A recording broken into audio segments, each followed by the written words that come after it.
श्री स्वामी समर्थ. पुण्यातील नंदराम सुंदरजी गवंडी यांची एक शारीरिक व्याधी स्वामी कृपेने बरी झाली आणि संकल्पाप्रमाणे ते अक्कलकोटे येथे आले. येथेच काही दिवस राहून स्वामी सेवा करू असा विचार करून त्यांनी श्री बाळकृष्ण जोशी यांच्या घरी मुक्काम केला. येथे त्यांनी सेवेकरी गोरगरिबास अन्न वस्त्र दक्षिणा दिल्या.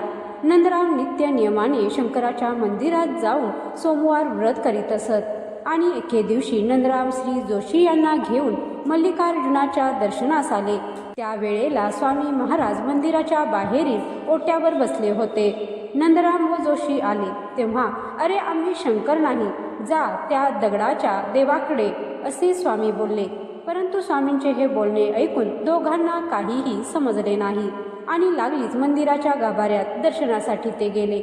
तेथे एक चमत्कार घडला. त्यांना गाभाऱ्यात शिवलिंगच दिसत नव्हते. नंदराम हे जरा घाबरले. मंदिरातील शिवलिंग मला का दिसत नाही, माझ्याकडून काही चुकले का, असा विचार मनात करत त्यांनी पुन्हा गाभाऱ्यात बघितले तर मंदिराच्या शिवलिंगाच्या ठिकाणी स्वामीच बसलेले दिसले. बाहेर ओट्यावर सुद्धा स्वामी आणि आत गाभाऱ्यात सुद्धा स्वामी.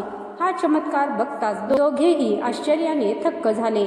स्वामी महाराज हे प्रत्यक्ष शिवशंकर आहेत ही त्यांना खूण पटली आणि त्यानंतर त्यांच्या हृदयात अनन्य भक्तीची भावना जागृत होऊन अक्षरशः त्यांनी स्वामी चरणी लोटांगण घातले.